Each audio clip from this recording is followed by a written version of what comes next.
friends, and welcome to All by My Shelf. I'm Miss Rachel, and it's so nice to see you.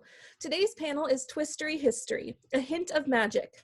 5 incredible young adult authors are here today to share with you just what it takes to make a historical fantasy novel really tick.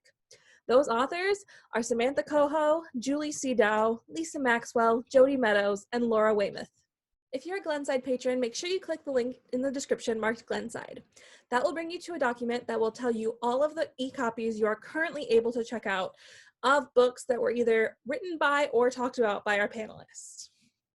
If you are someone who really likes hard copies, don't worry, there's a form in there where you can fill it out and tell me which of the books that you would like to place on hold as soon as the library is able to reopen.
Welcome to our Twistory History panel. I would like to start by having all of our lovely panelists introduce themselves to you and tell you a little bit about their books. Okay, hey everyone, I'm Julie C Dao. I am the author of 3 books with Penguin called Forest of a Thousand Lanterns, Kingdom of the Blazing Phoenix, and Song of the Crimson Flower. My books explore the evil queen from Snow White set in a fantasy Asian world. And this year I have a new book coming out with Disney, which is called Broken Wish. It's the first book in a 4-book series. All of the books will be written by different authors. And my book's gonna kick it all off with a young girl named Elva, who's 16 years old. She grows up in Hanau, Germany in the 1860s, and she discovers that she has magic powers in a time when people are still very much superstitious and prejudiced against women who potentially witches. And so she decides to go and seek the Witch of the North Woods in order to help her figure out what is going on. That sounds awesome. Thanks. I'm Jodi Meadows. I have written a lot of books, but I am here as 1/3 of the Lady Janies. And we wrote My Lady Jane, My Plain Jane, and My Calamity Jane, which comes out in June. And they're all revised history of Janes who've been kind of screwed over by history and the patriarchy. So we're fixing it. I'm Samantha Cohoe. My debut fantasy comes out in October of this year with Wednesday Books. It's called A Golden Fury, and it's set at the beginning of the French Revolution. It's about a teenage alchemist on the verge of a discovery that could change the world, but the cost might be her own mind. Love it. Hey, I'm Lisa Maxwell. I am the author of a bunch of books. The most recent is the Last Magician series, which is about a time-traveling thief who has to go back to Old New York to stop the magician from destroying a book that could save magic. So it's The Last Magician and The Devil Thief, and then the one up next year is The Serpent's Curse, which will be the 3rd of 4 books.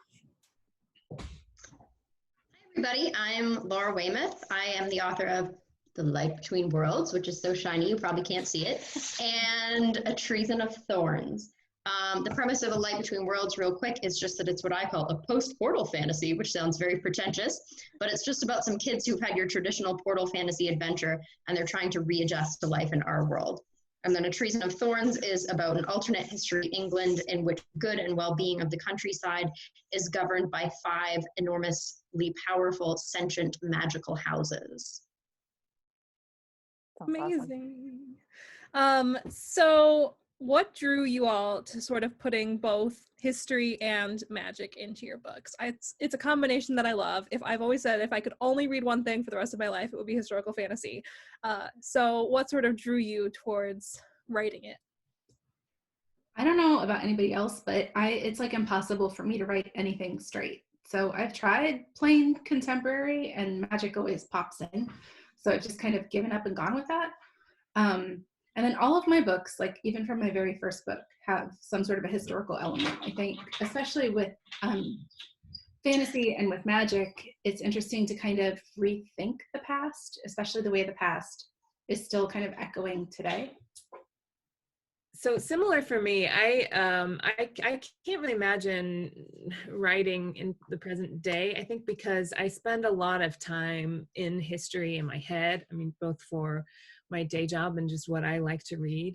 And I think that what I like most about history and magic actually are kind of similar in that in history you get to look at different worlds that people have lived in, and it's always interesting to see what's similar and what's different. You know, like what about the lives that people are living at that time is the same as ours, what's just completely different. So what's universal about the human experience and what's specific. And that's actually kind of the same for magic too, where you can give people powers and find out, well, what does it do to people to have this kind of power, and what's amplified and what's kind of just the same, what's just part of being a person. I think for my part, I'm a former medieval and Renaissance studies major, and as Aslan said, once you're a history nerd, you're always a history nerd. So I love bringing historical elements into things. It's one of my passions, and fantasy has always been my comfort genre as far as reading goes. So sort of a blending of the two. And one of the most famous quotes about history is the past is a different country. And to me, it's always felt almost like a different world. And that's what really appeals to me about both fantasy and histories. It's this immersion in a different world that's different from the one that you're accustomed to, but also, as Samantha said, in a lot of ways similar, so that it's recognizable and it can put conflicts and issues from our own world in a fresh light because they're set against a different backdrop. Well, for me, my Disney book is going to be my first ever foray into historical fantasy, because my Snow White books aren't really historical. They're completely made up. But Disney and I had a sort of collaborative process where they approached me with this book idea, and we worked on developing it together. And when they told me that this 4-book series would all take place at different important parts in time in history, and they told me that my book would be during the time of, the end of the witch trials and this total prejudice toward women, I said, yes, of course I want to write that book, because Hanau, Germany is the birthplace of the Brothers Grimm. And that in itself has some air of mystery and legend to me. Doesn't it to you guys? I just feel like even though it was an actual historical time, and even though there were real people, there was something so dark about the woods of Germany. There's something so magical that existed back then. And I really wanted to tap into that with this book. And the fact that it was Disney just makes it even cooler to me, even more magical. Mm-hmm. Definitely. So for My Lady Jane, which was our first book, that was actually Cynthia's idea, and she wanted to retell the story of Jean Grey, but since it is a tragedy, it would end on kind of a sad note. But then, oh, well, she's a writer, why not fix it? But in order to do that and still have it kind of be, a little bit respectful to the time, you got to kind of move it aside and look at things at a slightly different angle. So one of the things that we did was, instead of the messy religious politics of the day, we switched it to people who could turn into animals and people who thought that should be punishable by death. And that just kind of became the way that we write all of our books. So we take one aspect and make it supernatural. And it kind of separates it from our reality enough to look at the issues of the time through a different lens. And sort of going off of what you all have said, one of the things that keeps me coming back to historical fantasy is that y'all do such a great job with this world building that is familiar and unfamiliar at the same time. And there's such a rich setting and sometimes characters from history that people may or may not be familiar with, but then you also have these unique spins on it. There's magic systems that you've built. There's alchemy you've brought to the forefront, you know? And so what is that sort of world building process like for you?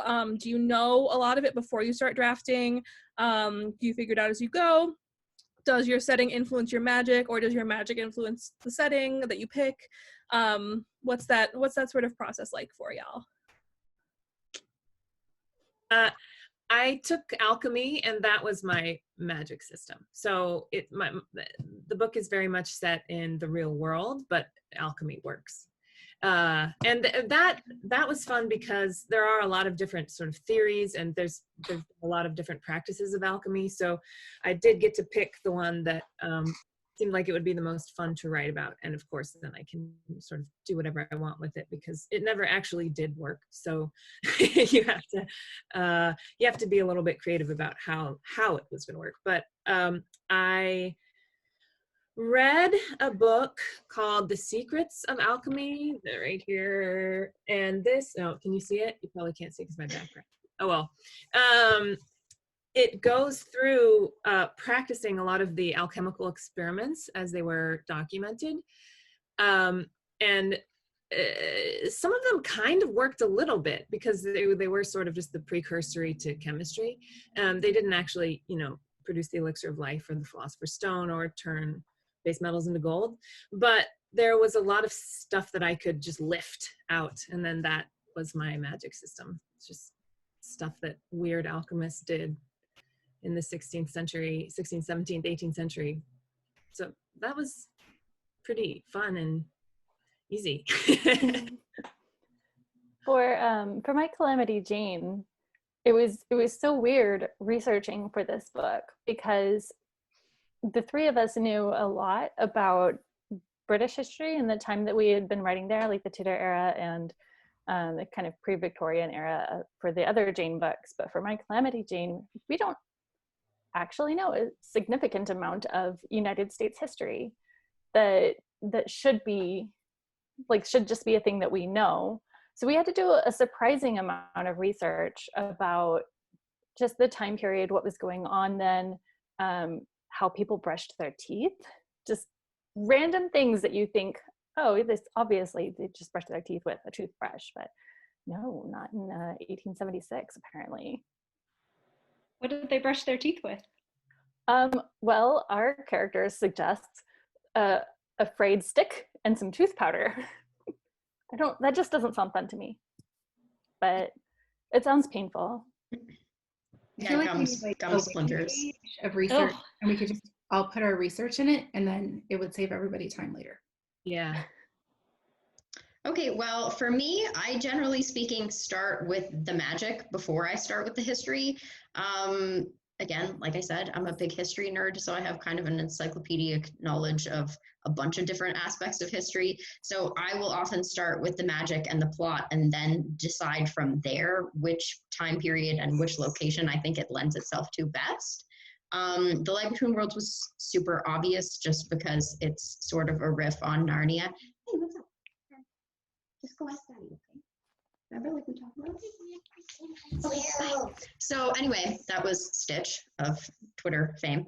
But so anyway, with The Light Between Worlds, I started with wanting to do sort of a riff on Narnia, and that lent itself super well to just the default Narnia setting of World War II, post-World War II.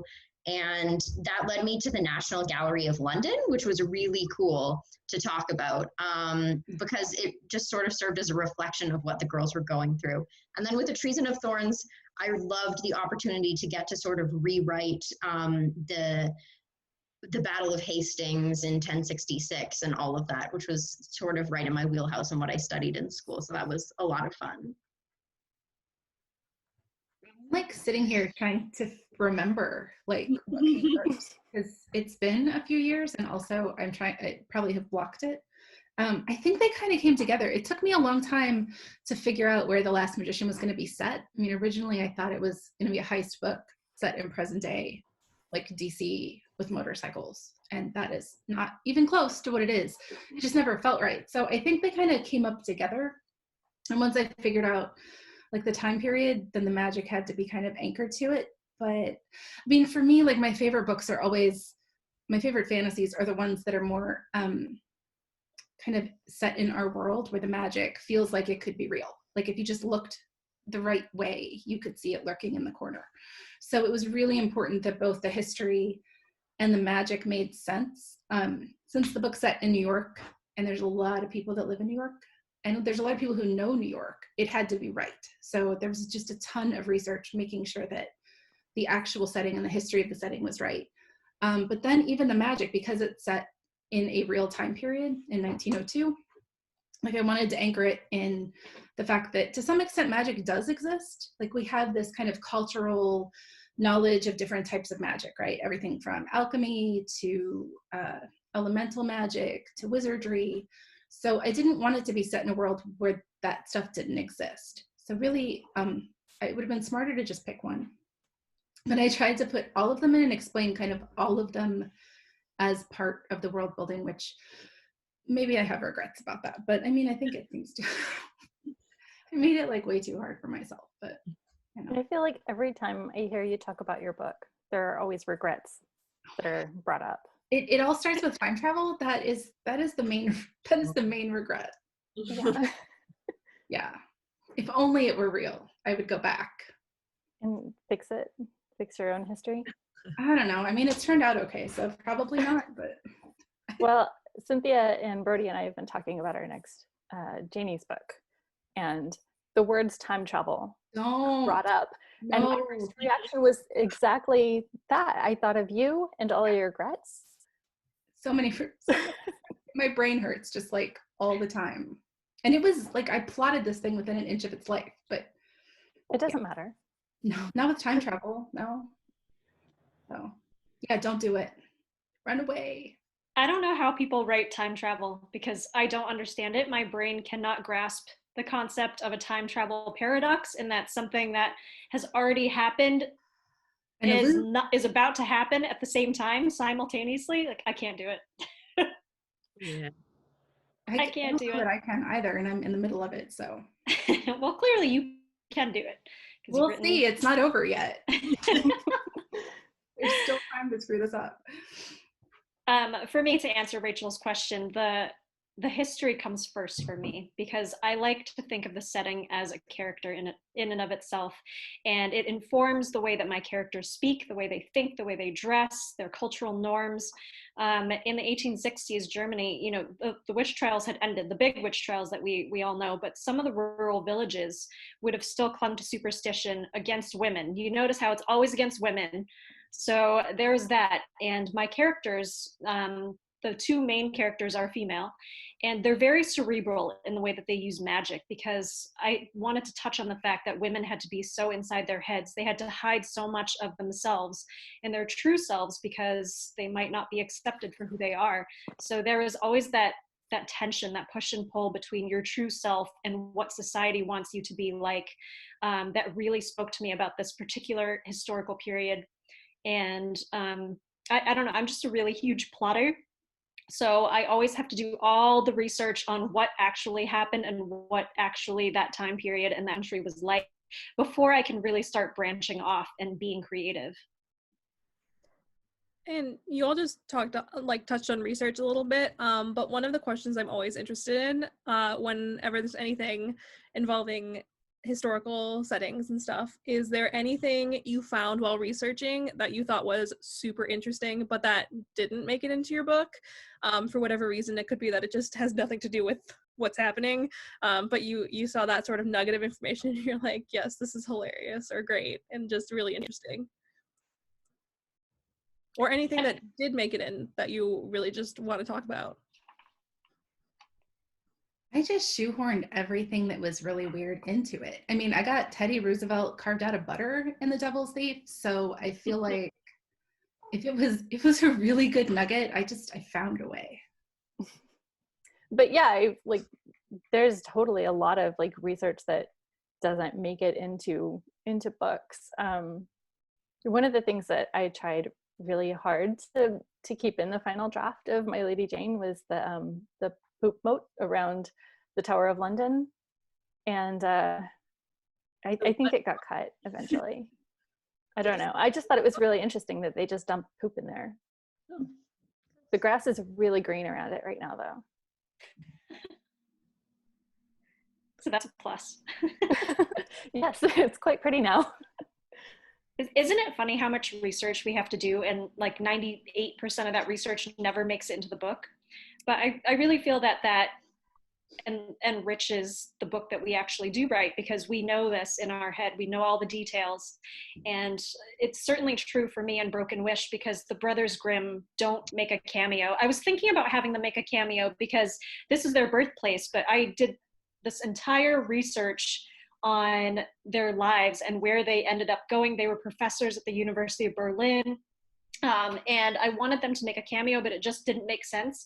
But I still researched their entire lives because I think it was so cool, because they're sort of the local celebrities of Hanau. And it was just a lot of fun to do that, even though none of it made it into the book. Somehow with me, things that I research that don't end up going in the book always have to do with like figuring out math of like the traveling at the time and how long it would take to get from point A to point B if you were in a carriage versus if you were on foot. So that's one thing that I get bitter about a lot, like when my math of exactly how many days it took for somebody to make a journey via this means of transportation doesn't end up in the final draft. But one particular thing that I thought was very interesting that I found out when researching The Light Between Worlds and post-World War II England is that in 1949-1950, which is the time period the book is set, there was actually still a lot of rationing going on, and the war had been over for years, but a lot of that was still happening. And it is touched on briefly at a couple instances throughout the book, but I would have liked to put it in a bit more extensively, because things like gas for your car and sugar and bread and meat, they were all still being rationed. And so you see little glimpses of that, but not to the extent that I think it would have informed people's daily lives. Oh, that is interesting. I really enjoyed researching alchemy. One of the things that turned up that I didn't get to use is just how, well, I guess I used it a little bit, just how widespread it is, that like almost so many different cultures in the world have their own quest for alchemy of some kind. In China, for instance, it was more sort of elixir based, like more based on the elixir of life idea than turning metals into gold. But there's even a professor who did a study on how many Chinese emperors he thought may have ultimately ended up dying from taking supposed elixirs from alchemists.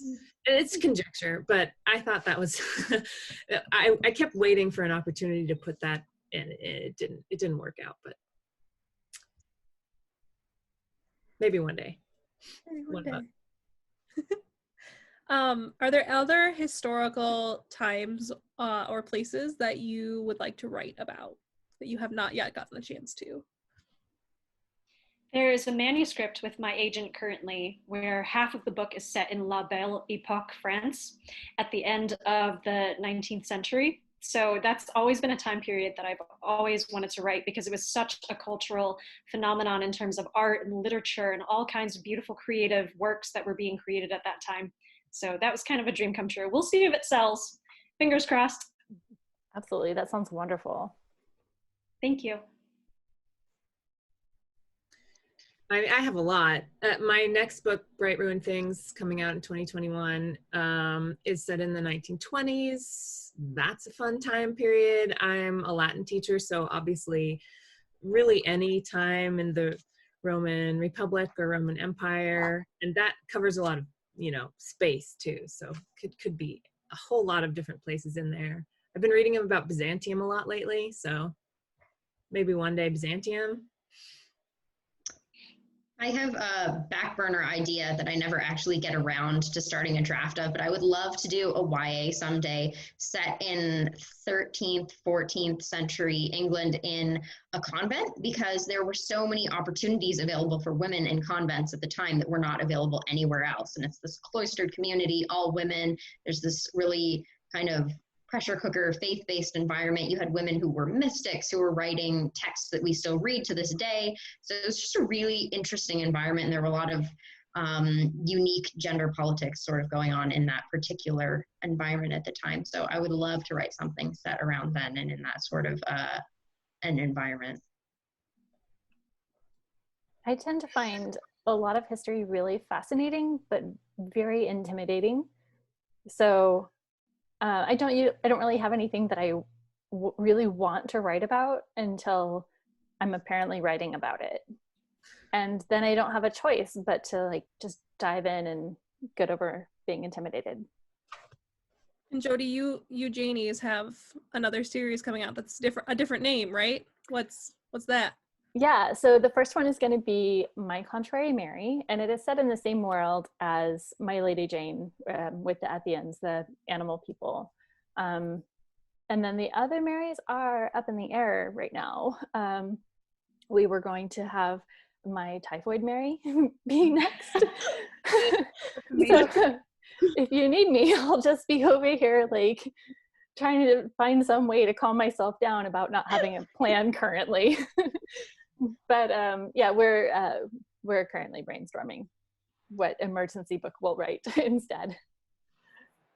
Oh wait, I think I have to answer too, right? I was like, I was waiting for someone else and I realized everybody else already went. I don't know, the last two books of the series they have a lot of time periods in them, like 1950s, 1920s, 1980s. I'm hitting a lot of like everything. I think my next book, I just really want to do not historical. I just want a break. That's I mean, I fair. love it and I love the research, but I'd love to do something more contemporary, or I don't know. Like I'd love to figure out how to write a book like just about rock stars and fast cars and something fluffy and fun that doesn't need a lot of research. Just once. Do it. So do you all have other favorite historical fantasy books that you think people should check out? I mean, all the books of everybody on this panel, obviously. Yeah. But I also recommend far and wide the His Fair Assassin series by Robin Lefevre. Sorry, everybody else who was about to take that one. But yeah, I love that one. It starts with Grave Mercy. It's such a wonderful series. There's a book that came out a couple of years ago called Mem. It's M-E-M by Bethany Morrow. And it's set in 1920s Montreal. And it's all about identity and how memory makes you who you are. And it's just this spectacular, incredibly smart book. Like I could feel my brain working to try and keep up with Bethany as writer as it was reading this book. And it's just the way that she weaves together the time period and the setting and just like all of the Art Deco background and the fate of this woman who is essentially like a memory clone, and how she becomes more fully herself is really, really intriguing. And I just recommend that book every time I get a chance to. My favorite historical fantasy author is Stacey Lee. She writes YA historical fantasy like hardly anyone else I've ever seen. Her first book, I think her debut was Under a Painted Sky, which is about the American frontier. It's about the Wild West. This Chinese American girl has to dress up as a boy and, uncover all these things that she never knew about herself. She also wrote Outrun the Moon, which is about the San Francisco earthquake of 1902. I might have gotten my dates right. Oh, 1906. Okay. Rachel's got 1906. There you go. And then her recent book was The Downstairs Girl, which I absolutely loved. So highly recommend her. It's so good. I just read it like last night. Actually, I finished it. Oh, really? So good. Yeah, she's so good. Yeah, so good. I love her books too. She's just amazing.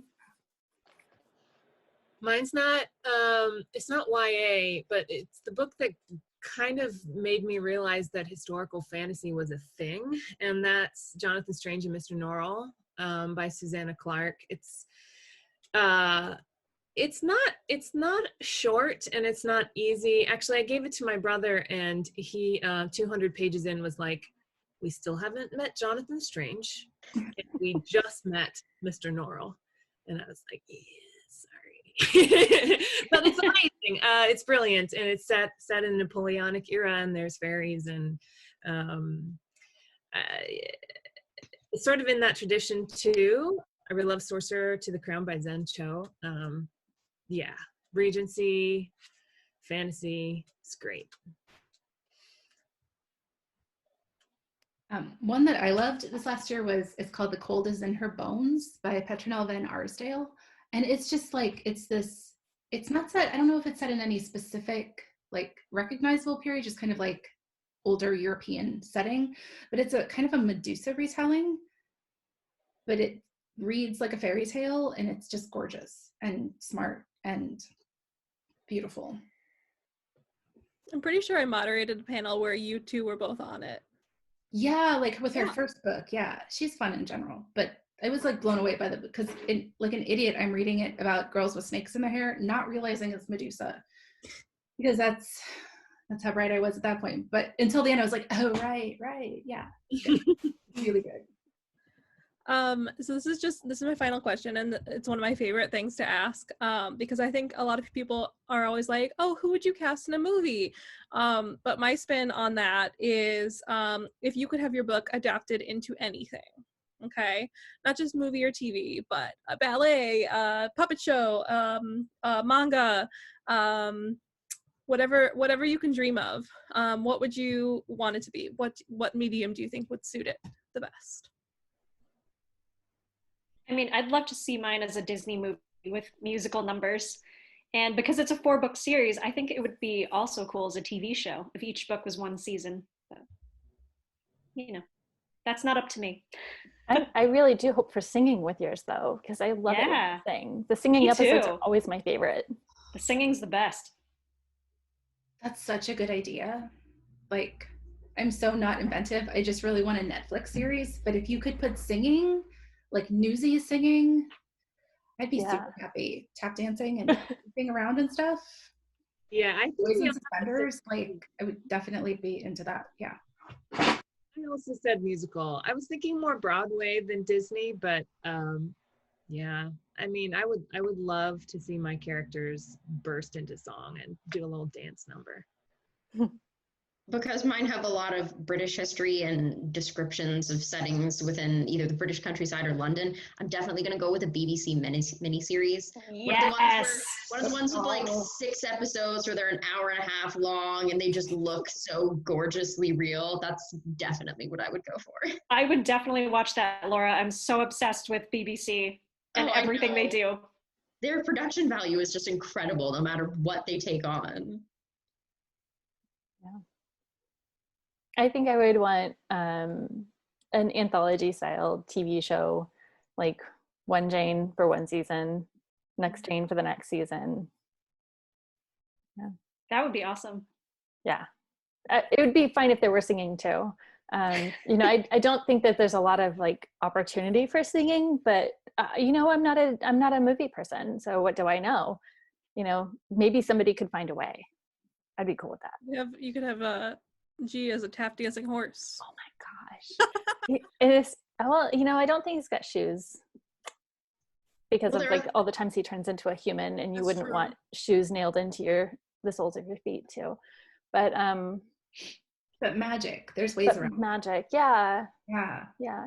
There might be a way to make that work if we could find like some convenient like cobblestones or something that would work to make the tap sound. Okay, so one last time, can we sort of go down the invisible line and reiterate your name, your book, and where people can find you on social media or your website or whatever you want to share? Okay, I guess I'll go. I'm Julie, and my book is Broken Wish. It's coming out with Disney on October 6, 2020. And you can find me online, usually at Julie C Dao is my handle everywhere, except for Twitter, because I've been on Twitter for like 11 years. Crazy, right? But my Twitter handle is at Jules_Writes. Awesome. I'm Jodi Meadows, and My next book is My Calamity Jane with Cynthia Hand and Brody Ashton, and it comes out June 2nd. And on the internet, you can find me at www.jodimeadows.com.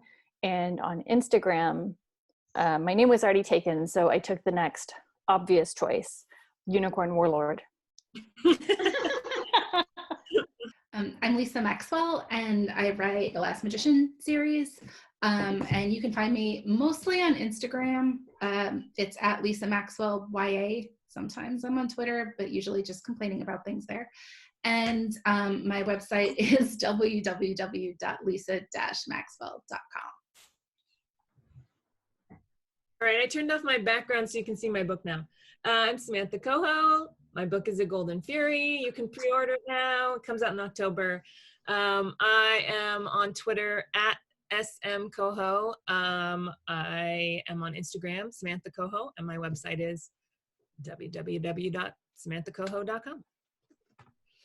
I'm Laura Weymouth. My books are The Light Between Worlds and A Treason of Thorns. You can find me most places on the internet at lauraeweymouth.com. I will not tell you what the E stands for, ever. My website is just lauraeweymouth.com, and I'm, for the most part, on Twitter. You can find me on Twitter basically all the time. It's unhealthy, but I'll be there. All right, thank you all so much. Thank you. Thank you, Rachel.